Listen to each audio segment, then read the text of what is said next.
Hello friends, आपका बहुत बहुत स्वागत है आपके इस यूट्यूब चैनल जिसका नाम है गौतम कोचिंग क्लासेस। तो दोस्तों, अगर आपने हमारा चैनल अभी तक सब्सक्राइब नहीं किया है तो कृपया हमारा चैनल सब्सक्राइब कर लें ताकि आगे आने वाली अच्छी वीडियोस आपको मिलती रहे। तो दोस्तों, हमने क्लास 10th पॉलिटी का चैप्टर 2 फेडरलिज्म स्टार्ट किया था एनसीईआरटी का। तो दोस्तों, उनमें उसमें हमने इंट्रोडक्शन वाला पार्ट देख लिया था कि फेडरलिज्म होता क्या है, ये चीज़ें हमने वहाँ पर डिस्कस कर ली थी। तो अगर आपने वो वीडियो अभी तक नहीं देखा है तो वो वीडियो कृपया जाके देख लें ताकि आपको फेडरलिज्म जो है उसके बारे में पूरा बेसिक क्लियर हो जाए कि व्हाट इज़ फेडरलिज्म। ओके, तो आप वहाँ पे जाके देख सकते हैं, प्लेलिस्ट में आपको ये वीडियो मिल जाएगी तो आप उसके बारे में वहाँ से समझ सकते हैं। आज जो है दोस्तों, आज हम करने वाले हैं फेडरलिज्म के कि हमारी कंट्री में, है ना, इंडिया को क्या चीज़ है जो फेडरल कंट्री बनाती है, इसके बारे में हम पढ़ने वाले हैं। तो उसके पहले दोस्तों, ये थोड़ा सा एक डिस्कशन है ना, जो कि नेपाली सिटीजन्स के द्वारा किया गया, उसके बारे में थोड़ा हम पढ़ लेते हैं। ठीक है, तो क्या बोल रहा है यहाँ पे हम कि the some Nepali citizens were discussing the proposal of adoption of federalism in their new constitution. This is what some of them said. तो क्या हो रहा है, नेपालीज हैं, है ना, तो कुछ नेपाली सिटीजन्स है वो डिस्कस कर रहे हैं कि भाई हमें जो है फेडरलिज्म को अपने न्यू कॉन्स्टिट्यूशन में अडॉप्ट करना चाहिए या नहीं करना चाहिए, उनके डिस्कशन को हमें पढ़ना है। तो एक है खगराज करके, वो बोलते हैं उनमें से, I don't like federalism, it would lead to reservation of seats for different caste groups as in India. तो वो ये बोलते हैं कि मुझे फेडरलिज्म बिल्कुल पसंद नहीं है, क्योंकि फेडरलिज्म में क्या होता है, रिजर्वेशन होता है, यानी कि सीट्स जो होती है ना, रिजर्वेशन ऑफ सीट, जैसे लोकसभा सीट्स हैं हमारे यहाँ, राज्यसभा सीट्स है, तो वैसे ही अगर चुनावों में सीटों की बात करें तो उनमें रिजर्वेशन होता है। इसीलिए वो मुझे पसंद नहीं है, क्योंकि डिफरेंट कास्ट के लिए यहाँ पे रिजर्वेशन होता है ना, जैसा कि इंडिया में। एंड सरिता, वहीं पे एक महिला है सरिता, वो कहती हैं, ours is not a very big country, we don't need federalism. तो ये बोलती हैं कि हमारी कंट्री ज़्यादा बड़ी कंट्री नहीं है, इसीलिए जो है हमारे देश में फेडरलिज्म की ज़रूरत नहीं है। ओके, फिर एक बाबूलाल रहते हैं, वो बोलते हैं, I am hopeful that the Terai areas will get more autonomy if they get their own state government. तो ये तेराई वाला एरिया जो है उसको बोलते हैं कि, अब ये तेराई वाला एरिया कहाँ पे है, रीजन है ये इंडिया, नेपाल और भूटान, है ना, ये तीनों कंट्रीज में पाया जाता है। तो ये बाबूलाल जो है वो ये बोलते हैं कि मैं इस आशा करता हूँ कि अगर तेराई एरिया जो है, तेराई एरिया है, उसको ज़्यादा ऑटोनॉमी मिल जाएगी if they get own state government, अगर उनकी वहाँ पे खुद की स्टेट गवर्नमेंट होती है तो वहाँ पे लोगों को ज़्यादा ऑटोनॉमी मिल जाएगी, यानी कि वो अपने हिसाब से अपने राज्य में राज कर पाएंगे। ठीक है, क्योंकि अगर मान लीजिए कि एक सेंट्रल गवर्नमेंट, एक यूनिटरी गवर्नमेंट होती है, तो यूनिटरी गवर्नमेंट में अगर जो तेराई वाला मेन एरिया है वहाँ पे, तो वो जो सेंट्रल गवर्नमेंट जिस कंट्री की है वो वही राज करेगी। ठीक है ना, तो वही ये बोल रहे हैं कि तेराई वाला जो एरिया है उसको मोर ऑटोनॉमी मिल जाएगी, ज़्यादा ऑटोनॉमी मिल जाएगी, मतलब खुद ज़्यादा आज़ादी मिल जाएगी अगर वहाँ पे उनकी स्टेट गवर्नमेंट होगी तो। ठीक है, फिर राम गणेश है, वो क्या बोलते हैं, I like federalism because it will mean that powers that were earlier enjoyed by the king will now be exercised by our elected representative। तो ये बोल रहे हैं फेडरलिज्म मुझे इसीलिए पसंद है क्योंकि फेडरलिज्म में जो पावर्स रहती है वो किसी एक के पास नहीं होती है, जैसा कि पहले के राजाओं के पास हुआ करता था। यहाँ पे जो होते हैं, यहाँ पे पावर होती है जो, वो हमारे इलेक्टिव रिप्रेजेंटेटिव्स के पास होती है, जिनको जनता इलेक्ट करके भेजती है। ठीक है, इनका ये कहना है। And if you were participating in this conversation, what would be your response to each of this, would which of these reflect a wrong understanding of what federalism it, what makes India is a federal country। तो दोस्तों ये आपको बताना है। ठीक है, ये आपकी थिंकिंग के ऊपर निर्भर करता है, आप उसमें अपने हिसाब से अपना ओपिनियन दे सकते हैं। ठीक है, तो अब जो मेन हमारा आज का टॉपिक है वो हम पढ़ने वाले हैं, what makes India is a federal country. तो ऐसी क्या चीज़ है जो हमारे इंडिया को फेडरल कंट्री बनाती है ना, इसके बारे में हमें पढ़ना है। तो चलिए देख लेते हैं, है ना। We have earlier seen how small countries like Belgium and Sri Lanka face so many problems of managing diversity. What about a vast country like India with so many languages, religions, and regions?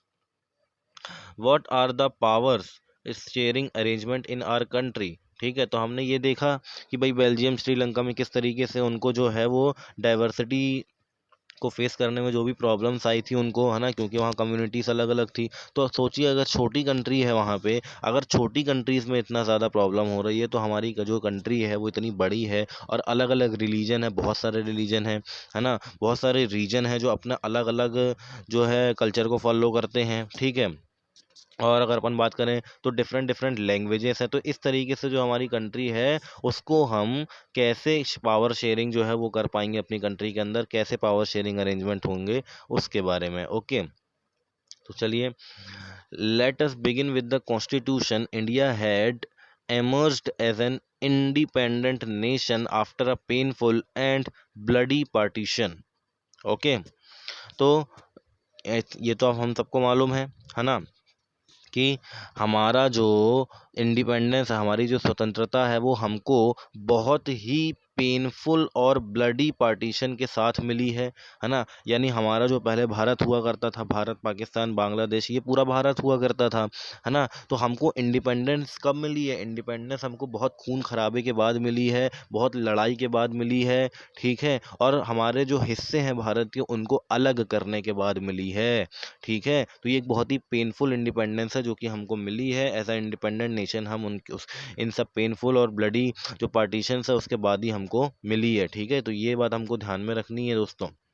And soon after independence several princely states become a part of the country. तो काफ़ी जो है मतलब जैसी independence मिलती है भारत को, तो बहुत सारे जो प्रिंसली स्टेट्स हैं वो बोलते हैं कि हम क्या होंगे, भारत में मिलना चाहते हैं।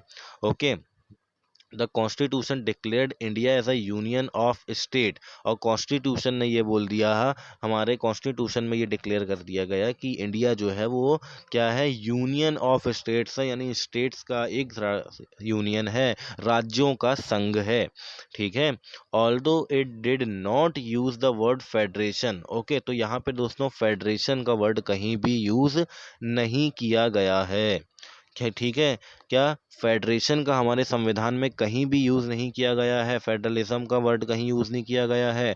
ठीक है, तो फेडरेशन नहीं है। ठीक है, चलता जो है वो हमारा फेडरेशन के प्रिंसिपल्स पे ही है। ठीक है, फेडरलिज्म के प्रिंसिपल पे ही चलता है हमारा जो इंडिया है वो, लेकिन यहाँ हमारे संविधान में कहीं भी फेडरेशन का शब्द का यूज़ नहीं है, यहाँ पे यूनियन शब्द यूज़ किया जाता है दोस्तों। ठीक है, हमारी जो गवर्नमेंट है उसको हम यूनियन गवर्नमेंट कहते हैं या सेंट्रल गवर्नमेंट कहते हैं, ना कि फेडरल गवर्नमेंट बोलते हैं। ठीक है, तो इस बात का आपको ध्यान में रखना है।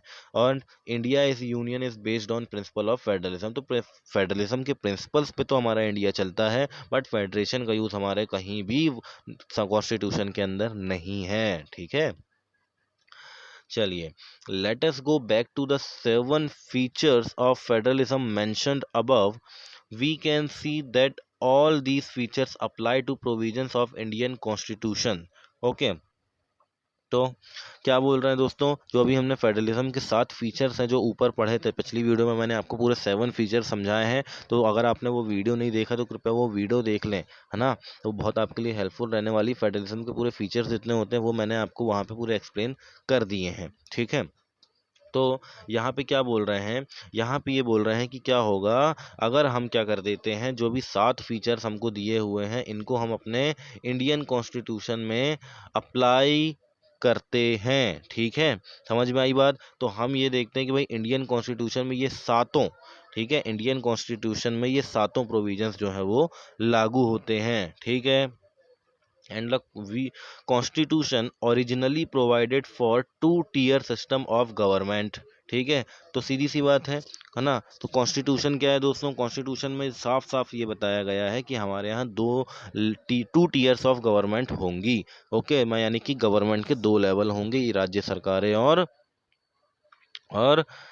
राज्य सरकार और केंद्र सरकार। ठीक है, कौन सी, राज्य सरकार है और केंद्र सरकार। जैसे आप समझते हैं ना कि भाई स्टेट गवर्नमेंट हो गई, ठीक है, और सेंट्रल गवर्नमेंट हो गई, तो ये, ठीक है।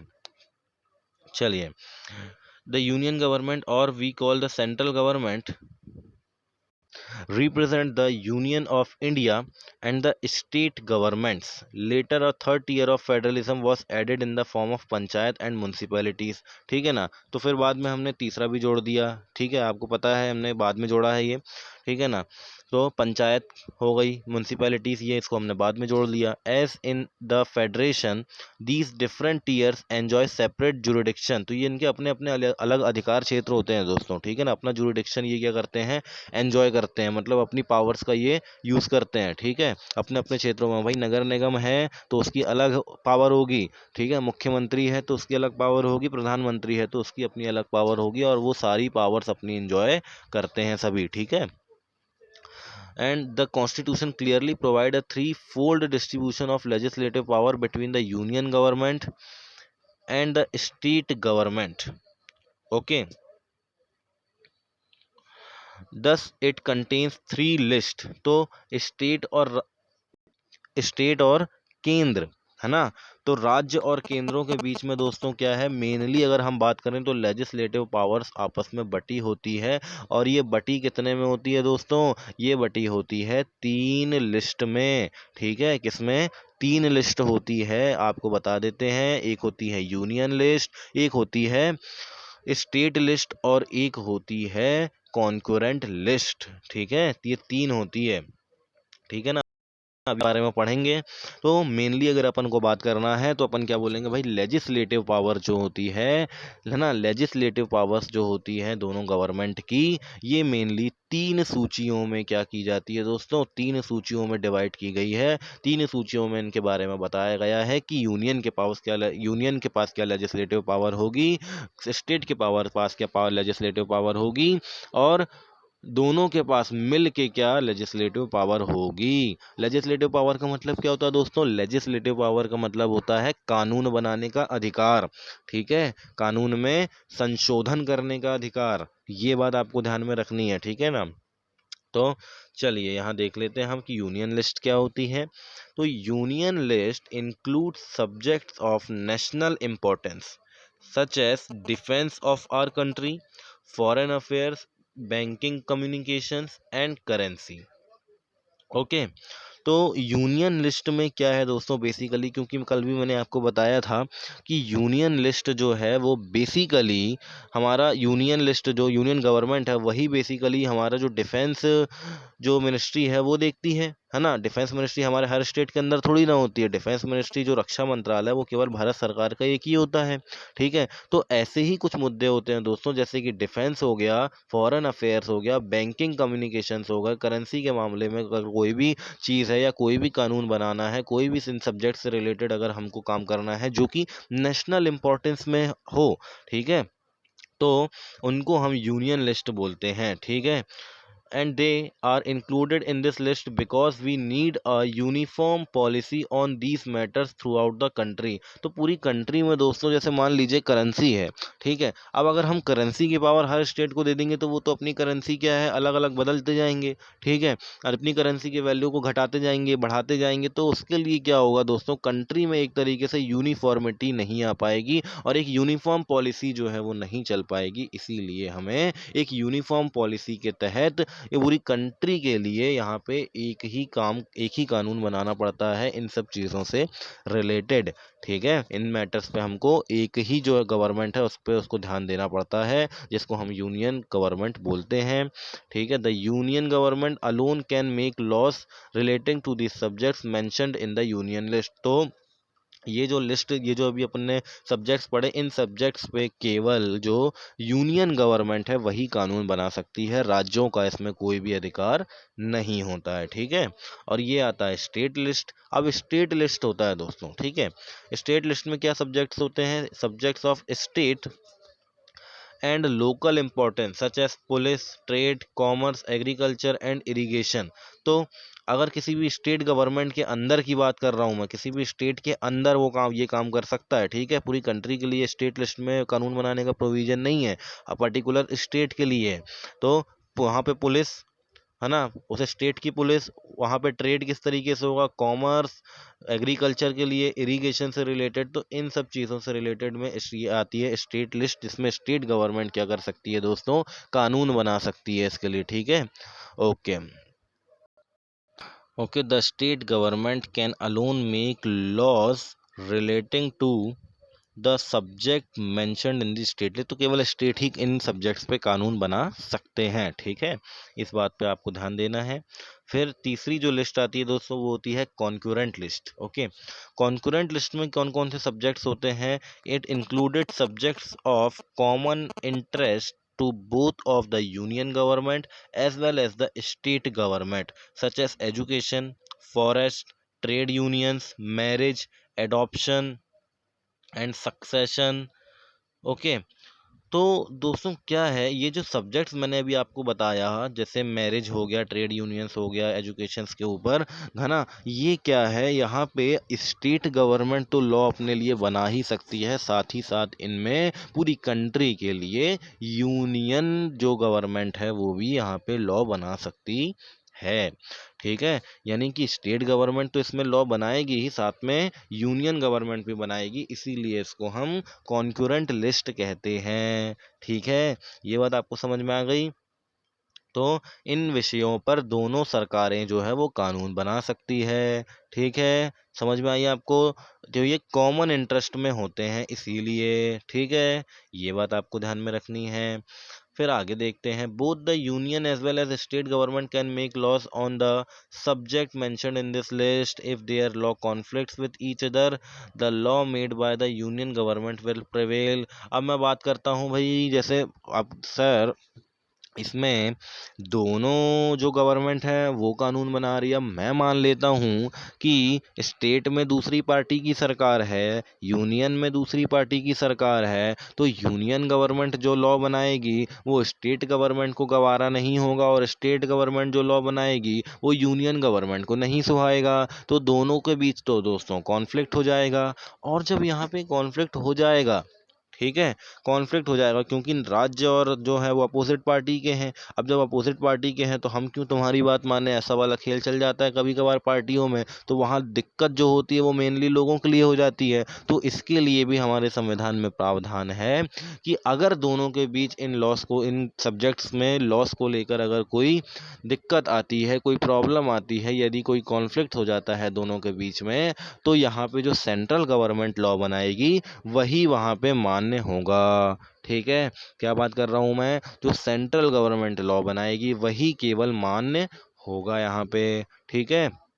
अगर कॉन्फ्लिक्ट होता है तो अगर दोनों एक दूसरे के लॉ पे राजी हैं तो कोई प्रॉब्लम नहीं है। अगर स्टेट है, ठीक है, अगर मान लीजिए स्टेट और लॉ को कोई प्रॉब्लम नहीं है एक दूसरे की दिक्कत से, तो स्टेट गवर्नमेंट जो है वो अपने स्टेट में लागू कर सकते हैं, ठीक है। चलिए फिर आगे क्या बोल रहे हैं दोस्तों, what about subjects that do not fall in any of three list, और subjects like computer software that comes up after the constitution was made, तो क्या होगा, है ना, जैसे मैं बात करता हूँ कोई ऐसा सब्जेक्ट है जो इन तीनों लिस्ट में नहीं है, जैसे कि कंप्यूटर सॉफ्टवेयर, है ना, क्योंकि कंप्यूटर सॉफ्टवेयर तो कॉन्स्टिट्यूशन बनने के बाद आया है, ठीक है। तो अब after the constitution was made, according to our constitution the union government has power to legislate this residuary subject, तो यहाँ पे संविधान में भी प्रावधान है, क्या प्रावधान है, संविधान में ये प्रावधान है कि अगर जो संविधान बनाने के बाद या संविधान की अगर किसी भी लिस्ट में कोई भी चीज़ मेंशन नहीं है, मान लीजिए जो अपन ने बात करी जैसे कंप्यूटर सॉफ्टवेयर, या ऐसे बहुत सारे विषय हो सकते हैं जो मेंशन नहीं होंगे, किसमें मेंशन नहीं होंगे, उसमें लिस्टों में। तो दोस्तों अगर लिस्टों में मेंशन नहीं होते हैं तो उसमें कैसे लॉ बनाया जाएगा, उसमें भी संविधान में ये बोला गया है कि भाई रेसिडूरी सब्जेक्ट, यानी कि जो बचे हुए सब्जेक्ट्स हैं, जितने भी बाकी सब्जेक्ट्स होते हैं उनमें यूनियन गवर्नमेंट लॉ बना सकती है, ठीक है। कौन बना सकती है, यूनियन गवर्नमेंट लॉ बना सकती है, तो ये पावर किसके पास हो गई, यूनियन गवर्नमेंट के पास, ये बात आपको ध्यान में रखना है, ठीक है। चलिए, we noted above the most federations that are formed by holding together do not give equal power to its constituent units. तो ये क्या बोल रहे हैं, ये बोल रहे हैं कि होल्डिंग टुगेदर यानी साथ में आना, ठीक है। तो साथ में आके जो नेशंस बनते हैं, जो स्टेट साथ में आके नेशंस बनते हैं, तो जब वो नेशंस बस बनते हैं होल्डिंग टुगेदर साथ में लेके चलने वाली बात, जैसा कि हमने कल बात करी थी इंडिया, है ना। तो अगर हमें ये वाले, क्योंकि हम होल्डिंग टुगेदर नेशन है, ठीक है, तो ये बोल रहे हैं कि इनमें तो दोस्तों अपने इनकी जो कॉन्स्टिट्यूंट यूनिट है, यानी कि ये जिनसे मिलकर ये देश बनता है, जिनमें पावर डिवाइड होती है, उनको इक्वल पावर तो यहाँ मिलती ही नहीं है। जैसे कि हमारी राज्य सरकारें हैं, उनको ज़्यादा पावर तो है ही नहीं। बाकी जो अपनी ग्राम पंचायतें, पंचायती राज व्यवस्था है, वहाँ पे तो ज़्यादा पावर्स है ही नहीं, है ना। तो यहाँ पे जो है बोल रहे हैं कि होल्डिंग टुगेदर जो नेशंस होते हैं दोस्तों, ये जो फेडरेशंस होते हैं, यहाँ पे इक्वल पावर नहीं दी जाती है अपने इनके कॉन्स्टिट्यूशंस को। और इस तरीके से अगर मैं देखूँ तो all states in the Indian union do not have identical power, ठीक है। तो सभी के पास एक जैसी पावर नहीं होगी, सभी, मतलब अगर इंडियन यूनियन की मैं बात करूं तो ये बोल रहे हैं कि जो भारतीय संघ है, भारतीय संघ के अंदर सभी स्टेट्स को इक्वल पावर तो है ही नहीं। जब इक्वल पावर नहीं है तो ये फेडरेशन किस काम का, है ना। और ये किस काम का, मतलब ये किस तरीके से पावर डिवाइडेड है यहाँ पे। तो जैसे कि अपन बात करते हैं some states enjoy special status, तो कुछ स्टेट जो है उनके पास स्पेशल पावर है ना। Jammu and Kashmir has it own constitution, ठीक है। यहाँ पे जम्मू कश्मीर की बात की गई है, जम्मू कश्मीर का खुद का कॉन्स्टिट्यूशन है। अब दोस्तों ये जो किताब है ये थोड़ी पुरानी है ना। अगर ये किताब अभी बनी होती तो इसमें ये बात नहीं लिखी होती, क्योंकि अब जो है वो जम्मू कश्मीर का संविधान अलग नहीं रहा है। जम्मू कश्मीर में हमारे देश का संविधान लागू हो चुका है, और अब जो हमारी गवर्नमेंट है वो वहाँ के लॉज को बना सकती है, बिकॉज वो अब जो हो चुका है वो यूटी बन चुका है, यानी कि यूनियन टेरिटरी बन चुका है, केंद्र शासित प्रदेश बन चुका है। तो अब जो है जम्मू कश्मीर के पास स्टेटस, जो स्पेशल स्टेटस है, वो नहीं रहा है, ठीक है। तो इनको शायद पता नहीं है, इसीलिए इन्होंने लिख दिया है। और शायद ये क्या है, किताब थोड़ी सी पुरानी है इसीलिए, है ना। तो अब ये नया नया 370 हटा है, तो उसके कारण अभी इनको जानकारी नहीं है, ठीक है। चलिए, तो अब ये बोल रहे हैं कि कुछ स्टेट्स के पावर दोस्तों स्पेशल पावर होती है ना। अब स्पेशल स्टेटस होता है तो आप पूछेंगे कि क्या इंडिया में केवल जम्मू कश्मीर को ही स्पेशल स्टेटस का दर्जा मिला था, है ना, स्पेशल स्टेट का दर्जा मिला था? नहीं। क्यों जम्मू कश्मीर को नहीं मिला था? जम्मू कश्मीर तो अब हो गया सही, है ना। पहले हुआ करता था स्पेशल स्टेटस मिला हुआ था उसको, लेकिन दोस्तों अभी भी हमारे यहाँ कुछ राज्य ऐसे हैं जिनको एक स्पेशल स्टेटस का दर्जा मिला हुआ है। यानी कि जैसे हम बात कर ले, हमारे नॉर्थ ईस्टर्न स्टेट्स में कुछ स्टेट्स ऐसे हैं जिनको विशेष राज्य का दर्जा मिला हुआ है, जो कि आर्टिकल 371 में दिया हुआ है। जैसे ही 370 हटी तो हमारे यहाँ एक बातें चलने लगी थी कि क्या जो अब सरकार है वो 371 को भी हटाएगी, तो वो नहीं हटाई उन्होंने, ठीक है। उन्होंने इंश्योर किया कि हम 371 को नहीं हटाएंगे, ठीक है। नागालैंड हो गया, है ना, मिजोरम, इन सबको क्या है दोस्तों, कुछ स्पेशल स्टेटस मिले हुए हैं, ठीक है। वैसे ही अगर हम अपने आंध्र प्रदेश की बात कर लें तो आंध्र प्रदेश में भी 70% से ऊपर जो रोज़गार है दोस्तों वो आंध्र प्रदेश को लोगों को ही मिलेगा, बाहर से आए लोगों को नहीं हो सकता, बाहर जो दूसरे स्टेट से आएंगे उनको नहीं मिलेगा। यानी कि वहाँ पे लोकल जो एम्प्लॉयमेंट है उसके लिए वहाँ पे स्पेशल प्रोविज़न है। तो इस तरीके से दोस्तों कुछ राज्य जो हैं उनको स्पेशल स्टेटस अभी भी मिला हुआ है ना। तो ये है, बट वो उतना ज़्यादा गौर करने वाला नहीं है, बिकॉज़ यहाँ पे जम्मू कश्मीर ही एक बहुत अपवाद के रूप में था, क्योंकि यहाँ पे एक उसका कॉन्स्टिट्यूशन था इनका। और यहाँ पे भारत सरकार जो है, केवल भारत सरकार के पास जो है वो फाइनेंशियल, और यहाँ पे जो सेना होती है, फोर्सेस होती है, उनका अधिकार था। और बाकी जो वहाँ की जब तक वहाँ की विधानसभा से कोई रिजोल्यूशन पास नहीं होता था तब तक वहाँ पे भारत सरकार कुछ भी नहीं कर पाती थी। तो ये एक बहुत ही बढ़िया हुआ है कि 370 क्या हो चुका है, कोलैप्स हो चुका है, ठीक है। चलिए, तो यहाँ देखते हैं, many provisions of Indian constitution are not applicable to this state without the approval of state assembly. देखिए, जैसा कि मैंने भी आपको बताया वही बात लिखी हुई है, ठीक है। Indians who are not permanent resident of this state can not buy land और हिज हाउस हेयर। तो वही पहले जैसा प्रावधान था जम्मू कश्मीर के अंदर कि मान लीजिए अगर आप इंडिया में जम्मू कश्मीर के अतिरिक्त किसी और स्टेट से हैं तो आप वहाँ पे ज़मीन नहीं खरीद सकते, वहाँ पे घर नहीं खरीद सकते, वहाँ पे फैक्ट्री टेरिटरी नहीं डाल सकते, ठीक है। And similar special provisions exist for some other states India as well, ठीक है। तो वही है कि कुछ अदर स्टेट्स के पास भी क्या है, स्पेशल प्रोविजंस है, जैसा कि मैंने अभी आपको बताया है, ठीक है। तो ये वही बात कर रहे हैं। Then there are some units of the Indian Union which enjoy very little power. These are areas which are too small to become an independent state but which could not be merged with any of the existing state.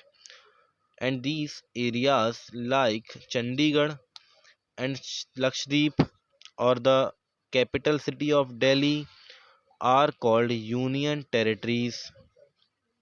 Okay, and these territories do not have the power of state. The central government has special powers in running these areas. तो यहाँ पे एक और बड़ी अच्छी बात बोली गई है। क्या बोली गई है कि भाई इंडिया में कुछ पार्ट्स ऐसे भी हैं जो ना तो किसी, जो इतने छोटे हैं और छोटे होने के साथ साथ ये किसी स्टेट में भी मर्ज नहीं हो सकते, और जब ये किसी स्टेट में मर्ज नहीं हो सकते तो इनको स्टेट का दर्जा नहीं दिया जा सकता, और जब इनको स्टेट का दर्जा नहीं दिया जा सकता तो इनके पास स्टेट गवर्नमेंट नहीं हो सकती, और अगर इनके पास स्टेट गवर्नमेंट नहीं हो सकती तो इनके ऊपर इनको क्या बोलते हैं, यूनियन टेरिटरी बोलते हैं। अब यूनियन टेरिटरी का मतलब होता है केंद्र शासित प्रदेश, यानी कि जो केंद्र में सरकार होगी वही चलाएगी इनको। तो दोस्तों इनके राइट्स कहाँ गए, इनकी जो लोकल गवर्नमेंट है वो कहाँ गई। तो ये यहाँ पे बहुत ही दुखद घटना वाली किस्सा होती है, ठीक है। तो यहाँ ये बोल रहे हैं कि इनके पास भी तो कोई वो नहीं है ना। जैसे हम बात करते हैं किसकी, लक्षद्वीप, चंडीगढ़, लक्षद्वीप की, है ना। Capital city of Delhi, Delhi की कैपिटल को आप देख लीजिए। तो ये सब दोस्तों यूनियन टेरिटरी कहलाती है, ठीक है। And these territories do not have a power of state. Okay, तो यहाँ पे सेंट्रल गवर्नमेंट के पास स्पेशल पावर होती है ना, इन एरियाज़ के पास। अब आप ये बोलेंगे कि भाई सर दिल्ली के अंदर तो मुख्यमंत्री केजरीवाल काम करते हैं, तो वो कैसे स्टेट नहीं हुआ, और एक स्टेट गवर्नमेंट तो वहाँ फिर भी काम करती है। तो दोस्तों ये जो है यूनियन टेरिटरीज़ है जिनके अंदर विधानसभाएँ होती है, वहाँ पे क्या होते हैं, वहाँ पे ज़रूर स्टेट गवर्नमेंट बन सकती है, भले ही वो यूनियन टेरिटरी हो, वहाँ पे बन सकती, सरकार बन सकती है, बट वहाँ पे किसी भी स्टेट के जैसी जो पावर्स है वो कभी भी यूनियन टेरिटरी के पास नहीं मिल सकती, चाहे वहाँ विधानसभा हो या ना हो, ठीक है। अगर विधानसभा वहाँ पे होती भी है, मुख्यमंत्री बनते भी हैं वहाँ पे अगर दूसरे, तो फिर भी यूनियन के पास वहाँ पे ज़्यादा पावर होगी। और जो दिल्ली है, दिल्ली जैसे दिल्ली की अपन बात कर लें तो दिल्ली जो है, भले ही वहाँ पे मुख्यमंत्री की केजरीवाल हो सकते हैं, उनके पास लोकल जो पावर्स हैं वो हो सकती है कुछ, लेकिन जो मेन पावर्स होंगी वो किसके पास होगी, यूनियन गवर्नमेंट के पास होगी, because Delhi is a union territory. Okay, चलिए तो देखते हैं। And the sharing of power between union government and the state government is basic to the structure to the constitution. तो ये पावर का जो बंटवारा है ना, यूनियन गवर्नमेंट और स्टेट गवर्नमेंट के बीच में, ये कॉन्स्टिट्यूशन का एक बेसिक स्ट्रक्चर के तहत है। Okay, it is not easy to make changes to this power sharing arrangement. इस पावर शेयरिंग अरेंजमेंट को चेंज करना, उसमें कॉन्स्टिट्यूशन अमेंडमेंट करना, ठीक है, कि पावर शेयरिंग किस तरीके से अपने में पावर ज़्यादा ले ली जाए, है ना, इस तरीके से उसको चेंज करना बहुत कठिन है दोस्तों, ठीक है। इस तरीके से प्रोविजंस हमारे कॉन्स्टिट्यूशन में बनाए गए हैं। The parliament can not on its own changes this arrangement. तो इन अरेंजमेंट्स में दोस्तों पार्लियामेंट भी हस्तक्षेप नहीं कर सकती है। Any change to it has to be first passed by both of the parliament with at least 2/3 majority. अगर हमको चेंज करना है तो चेंज कैसे करेंगे, चेंज ऐसे करेंगे कि दोनों हाउसेस से, ठीक है, दोनों हाउसेस से 2/3 मेजॉरिटी चाहिए होती। जैसे अभी आप सुनते हैं कई बिल, कोई भी बिल जो आता है, विधेयक जो आता है, किसी भी बिल को पास होने के लिए दोनों हाउसेस से 2/3 मेजॉरिटी पास करनी होती है। अगर वो मनी बिल नहीं है तो, क्योंकि मनी बिल अगर लोकसभा से पास हो जाता है तो वो एक एक्ट बन सकता है, लेकिन अगर एक ऐसी बिल लेके आना है पावर में चेंजेस वाला, या कोई दूसरा अगर कोई बिल लेके आना है मनी बिल के अतिरिक्त, तो दोस्तों उसको सब दोनों जो राज्य अपनी सभाएं होती है, लोकसभा राज्यसभा, दोनों से 2/3 मेजॉरिटी जो है उनको लेनी पड़ती है, और 2/3 मेजॉरिटी के साथ ही वो जो बिल है वो पास हो सकता है, जो चेंजेस लेके आने हैं वो पास हो सकते हैं। Then it has to be ratified by the legislature of at least half of the total state. Okay, और वो रेटिफाइड होना चाहिए। ठीक है, रेटिफाइड होना चाहिए मतलब सभी राज्य अपनी अपनी प्रतिक्रियाएं देंगे, उसके ऊपर उसको रेटिंग देंगे कि भाई आप जो ये कर रहे हैं वो सही है, इसमें जो चेंजेस लाए जा रहे हैं वो सही है या गलत है। ठीक है, तो उनके हाफ, टोटल स्टेट्स के हाफ स्टेट्स का कम से कम आधे राज्य जो है वो इसके लिए मानने चाहिए, तभी ये चेंजेस हो पाएगा। ठीक है, चलिए, the judiciary plays an important role in overseeing the implementation of constitutional provision and procedures. तो कोई भी कॉन्स्टिट्यूशनल प्रोविजन है या प्रोसीजर है, संविधान की रक्षा करने का, एक तरीके से अगर मैं बोलूँ, है ना, संविधान के जो, संविधान की रक्षा करने का और संविधान को इम्प्लीमेंट करने का काम मेनली जो है दोस्तों वो जुडिशरी के पास होता है। बिकॉज अगर ये काम जुडिशरी नहीं करेगी तो जो गवर्नमेंट है वो अपने मनमानी करने लगेगी, है ना। अब गवर्नमेंट की अब मान लीजिए आपने सभी पावर गवर्नमेंट को दे दी, तो गवर्नमेंट क्या है दोस्तों, गवर्नमेंट तो बोलेगी कि भाई कॉन्स्टिट्यूशन तो हमारे हिसाब से चलेगा। ठीक है, तो इस तरीके से वो क्या करने लगेंगे, कॉन्स्टिट्यूशन में चेंज कर देंगे। ठीक है, तो कॉन्स्टिट्यूशन का संरक्षक, संविधान का संरक्षक जो है ना, और उसको जो इम्प्लीमेंट करने का काम करता है वो जुडिशरी करती है दोस्तों, इस बात का आपको ध्यान में रखना है।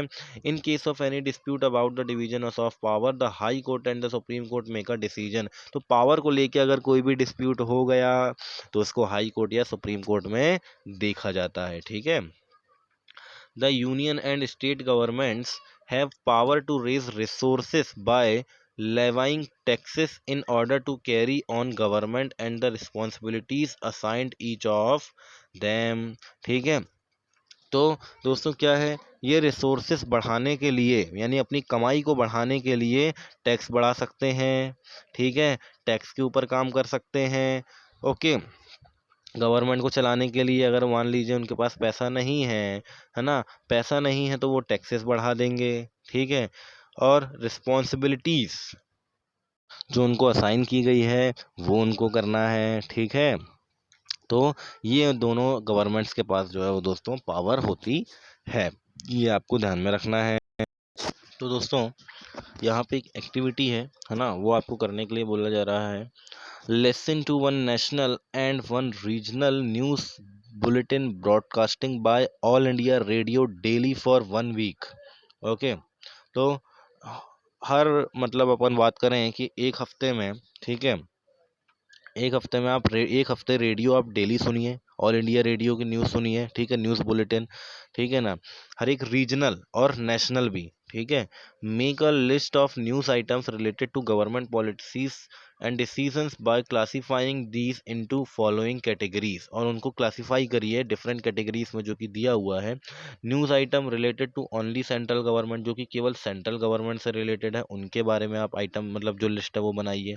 ठीक है, और जो है केवल स्टेट गवर्नमेंट के बारे में एक बनाइए, और दोनों के रिलेशंस के बारे में भी एक क्या बनाइए, लिस्ट बनाइए। तो ये 3 लिस्ट बनाने के बारे में आपको बोला जा रहा है कि आप एक हफ्ते के लिए एक ऑल इंडिया रेडियो की न्यूज़ बुलेटिन सुनिए, और जो कि नेशनल भी हो और रीजनल भी हो। ठीक है, ये सुनिए, और जो सेंट्रल गवर्नमेंट से रिलेटेड न्यूज़ है वो बताइए।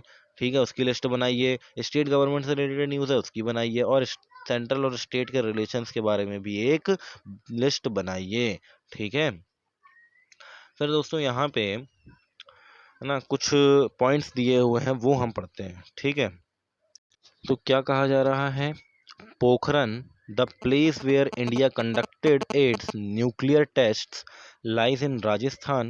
Suppose the government of Rajasthan was opposed to the central government nuclear policy, could it prevent the government of India from conducting the nuclear test. तो ये बोला जा रहा है कि पोखरन, है ना, आपको पता है कि अभी एक परमाणु नाम की मूवी आई थी जिसमें कि न्यूक्लियर टेस्ट किया जाता है पर पोखरण में। ठीक है, तो ये बोल रहे हैं कि पोखरण जहाँ पे न्यूक्लियर टेस्ट परफॉर्म किया था इंडिया ने, वो राजस्थान के अंदर आता है, और राजस्थान की स्टेट गवर्नमेंट अगर मना कर देती कि भाई आपको, सेंट्रल गवर्नमेंट को बोलती कि आप यहाँ पे न्यूक्लियर टेस्ट नहीं कर सकते, तो यहाँ पे क्या होता, यहाँ पे क्या, यहाँ पे क्या जो सेंट्रल गवर्नमेंट है वो क्या रुक जाती क्या, है ना। सेंट्रल गवर्नमेंट है जो वो क्या कर पाती, वो क्या अपना न्यूक्लियर टेस्ट रोक देती, ये एक क्वेश्चन है जो यहाँ पे पूछा गया है। ठीक है, फिर एक और क्वेश्चन है ना। क्या क्वेश्चन है भाई? Suppose the government of Sikkim plans to introduce new text book in its schools, but the union government does not like the style and content of the new textbooks. In that case, does the state government need to take permission from the union government before these textbook can be launched? क्या अगर मान लीजिए सिक्किम जो है, सिक्किम अपने educational जो courses हैं उनमें नई टेक्स्ट बुक्स को लॉन्च करना चाहता है, नई टेक्स्ट बुक्स को इंट्रोड्यूस करना चाहता है। ठीक है, तो लेकिन सेंट्रल गवर्नमेंट को वो पसंद नहीं है, क्योंकि बाकी जो स्टेट्स हैं उनमें दूसरी बुक्स चल रही है। तो स्टेट गवर्नमेंट क्या बोल रही है? स्टेट गवर्नमेंट्स को ये बोल रही है कि वो जो कंटेंट है, वो स्टाइल है, वो उनको लाइक नहीं, मतलब वो उनको पसंद नहीं आ रहा है सेंट्रल गवर्नमेंट को। तो क्या इस केस में जो है स्टेट गवर्नमेंट को परमिशन लेना चाहिए यूनियन गवर्नमेंट से अगर टेक्स्ट बुक लॉन्च करने से पहले? ये एक क्वेश्चन है। ठीक है, suppose the chief minister of Andhra Pradesh, Chhattisgarh, Odisha have different policies on how their state police should respond to the Naxalites. Okay, can the Prime Minister of India intervene and pass an order that all chief minister will have to obey? है ना। तो क्या बोल रहा है, जैसे कि chief ministers की बात करते हैं हम, आंध्र प्रदेश, छत्तीसगढ़ और उड़ीसा की, उनके पास डिफरेंट पॉलिसीज़ है कि वो किस तरीके से नक्सलाइट्स जो होते हैं उनको ट्रीट करते हैं। ठीक है, अब यहाँ पे जो प्राइम मिनिस्टर ऑफ इंडिया है, क्या वो एक कोई ऑर्डर पास कर सकते हैं हर चीफ मिनिस्टर के लिए कि क्या है, उन चीफ मिनिस्टरों को ये जो पॉलिसी है जो कि प्राइम मिनिस्टर ऑफ इंडिया लेके आ रहे हैं उनको मानना पड़ेगा? ये एक क्वेश्चन है। ठीक है, तो ये आपको बताना है, जितना अभी हमने पढ़ा है उसके आधार पर ये क्वेश्चंस हैं जो कि इनके आंसर आपको बताने हैं, है ना। तो जितना आपको पढ़ के ये पता चल गया होगा कि यूनियन गवर्नमेंट जो होती है उसके पास ज़्यादा पावर्स होती है। ठीक है, तो जैसा कि पहले ही ये पोखरण वाली बात हुई, तो दोस्तों राजस्थान कभी भी मना नहीं कर सकता पोखरण में, है ना, कि किसी भी, है ना, कोई भी स्टेट नहीं मना कर सकता यूनियन गवर्नमेंट को कि आप हमारे यहाँ न्यूक्लियर टेस्ट नहीं करिए। ठीक है, तो इसका जो आंसर है वो ये मेनली क्या हो जाएगा, इसका मतलब ये हो जाएगा कि सेंट्रल गवर्नमेंट है वो कभी भी प्रिवेंट नहीं करती न्यूक्लियर टेस्ट करने से। ठीक है, फिर वैसे अगर सिक्किम की बात हुई तो अभी दोस्तों हमने पढ़ा कि कॉन्करेंट लिस्ट में एजुकेशन आती है। ठीक है, तो एजुकेशन के ऊपर यूनियन भी बना सकती है लॉस और स्टेट भी बना सकता है। ठीक है, तो यूनियन गवर्नमेंट वहाँ पे लॉ बना के यहाँ पे जो है एक ऑर्डर पास कर सकती है। ठीक है, फिर सेम टू सेम अगर अपन बात करते हैं आंध्र प्रदेश, छत्तीसगढ़ और उड़ीसा में नक्सलाइट्स की, तो दोस्तों नक्सलाइट्स के मामले में भी अगर हम बात करें तो प्राइम मिनिस्टर ऑफ इंडिया जो है वो ऑर्डर पास कर सकते हैं। ठीक है, यहाँ पे वो कर सकते हैं और ये बोल सकते हैं कि वहाँ के चीफ मिनिस्टर्स को कड़े से कड़ा एक्शन जो है वो वहाँ पे लेना चाहिए और वहाँ के चीफ मिनिस्टरों को वो मानना पड़ेगा। ठीक है, चलिए दोस्तों यहाँ पे आप का मैप देख रहे हैं। ठीक है, अब ये इंडिया का मैप जो है ये 1947 का मैप है। ठीक है, 1947 का मैप आपको यहाँ पे दिखाया जा रहा है। अब आप यहाँ पे ध्यान से देखेंगे इस मैप में, तो ये वेस्ट पाकिस्तान है, ये ईस्ट पाकिस्तान है। ठीक है, ये बर्मा है, ये तो अलग ही हो गया अपना, है ना। अब यहाँ पे ये जो आपको इंडिया दिख रहा है दोस्तों, इसमें कहीं भी स्टेट्स नहीं बने हुए हैं। ठीक है, स्टेट्स नहीं है यहाँ पे प्रोविंसेस हैं। ठीक है, यहाँ पे जैसे ये गुजरात प्रोविंस दिख रहा है आपको, सेंट्रल इंडिया प्रोविंस दिख रहा है जो आज मध्य प्रदेश है, छत्तीसगढ़ है ना। फिर आपको उड़ीसा दिख रहा है, हैदराबाद प्रोविंस दिख रहा है, मैसूर प्रोविंस है, राजपूताना, अब ये राजपूताना प्रोविंस भी राजस्थान कहा जाता है आज। ठीक है, फिर कश्मीर प्रोविंस दिख रहा है। तो ये जो है डिफरेंट प्रोविंसेस में भारत जो है पहले वो बटा हुआ था, जो बाद में स्टेट्स के रूप में जो है यहाँ पे ये स्टेट्स बने हैं। ठीक है, ये उड़ीसा वगैरह असम हो गया। ठीक है, ये पूरा जो है दोस्तों, ये जो नॉर्थ ईस्ट का पार्ट आपको दिखता है ये पूरा असम हुआ करता था। ठीक है, तो ये था 1947 का मैप। तो दोस्तों आज जो हमने देखा वो ये देखा कि भाई कौन सी चीज़ जो है वो इंडिया को फेडरल बनाती है, फेडरलिज्म के लायक बनाती है कि इंडिया में फेडरलिज्म है। ठीक है, ये हमने आज देखा। अब फेडरलिज्म किस तरीके से प्रैक्टिस किया जाता है इसको हम जो पढ़ेंगे वो अगली क्लास में पढ़ेंगे कि भाई अगली क्लास में ये पढ़ेंगे कि फेडरलिज्म किस तरीके से प्रैक्टिस किया जाता है, किस तरीके से फेडरलिज्म के अंतर्गत जो कंट्रीज़ है वो चलती हैं। ठीक है, तो ये हम अगली क्लास में देखेंगे। आई होप कि आपको समझ में आया होगा। और आपने अगर हमारा चैनल सब्सक्राइब नहीं किया है तो कृपया हमारा चैनल सब्सक्राइब कर लें, ताकि आगे आने वाली अच्छी वीडियोस आपको मिलती रहे। ठीक है दोस्तों, धन्यवाद आपका।